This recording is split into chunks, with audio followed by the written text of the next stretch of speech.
Let's zero in on just what happened to Jesus to make even the atonement, forgiveness, even possible.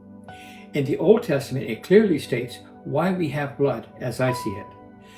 As you will also see, the blood makes atonement by means of the life.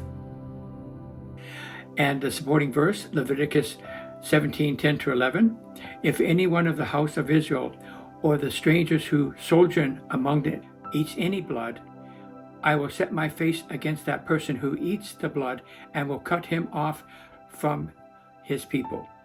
For the life of the flesh is in the blood, and I have given it for you on the altar to make atonement for your souls. For it is in the blood that makes atonement by the life, blood sacrifice. And that's what we're going to go in quite detail today.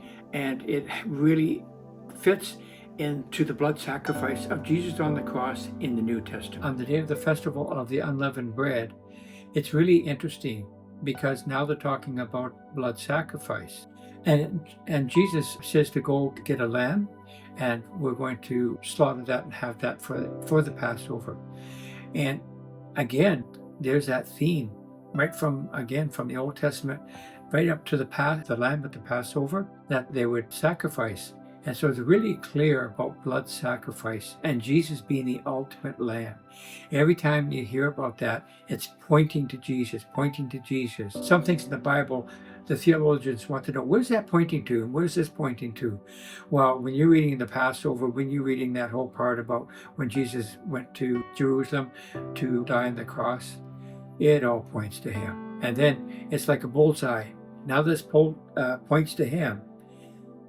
Zoom out of that, and you see all the different arrows come into that one point, and you go back. It's in the Old Testament here and there, all over the place, as you know, like Leviticus 17:11, and also in the New Testament, all over the place with Matthew, Luke, John. The whole thing is pointing to this one event where Jesus dies on the cross, and the trial and the things that he went through. But again, the whipping and everything, it all points again. And you see betrayal in it, and the whole thing just reflects on Jesus, how he was betrayed, how he had to suffer, and he knew he had to suffer. And all this happening, and it's not like Jesus said, what's going to happen next? He knew before the foundation of the world. He was in heaven, the second person, God the Son. So when he came to earth, he says, yeah, Father, I'm doing this. I'll do this. Because the authority comes from the Father, through Jesus, to the Holy Spirit. And that's a good rule of thumb. One God, 100% God, equally God, three persons. And so it's a mystery, but there you have it. And with that, Jesus, knowing, even on earth, he knew when he was reading scriptures, he was reading about himself. And so imagine knowing how you're going to die.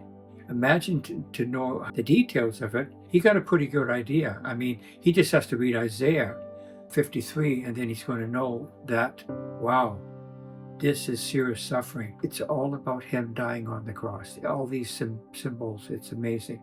Again, think of it coming to a head. And then after he dies on the cross, he rises again. And then he ascends into heaven. Mission accomplished.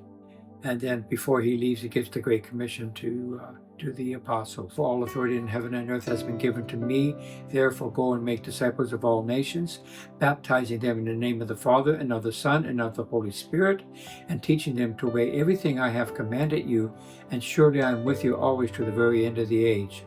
That was his last message before he ascended into heaven. Well, I hope you enjoyed Sacrifice 3. And in Sacrifice 1, Sacrifice 2, and Sacrifice 3, we covered the Old Testament and New Testament centered around Jesus through various Old Testament characters and in the New Testament. And especially in Sacrifice 3, I really wanted to make it clear that everything points to Jesus. Everything. When he died on the cross and rose again, that we may be saved, everything he did on earth, 100% God, 100% man, using his deity on earth, this is what he gave us. And so I really want to make that clear in Sacrifice 3, that how it is amazing how the work he did for us to save us. And so I hope you enjoyed this series, and I encourage your comments back. Thank you, and God bless.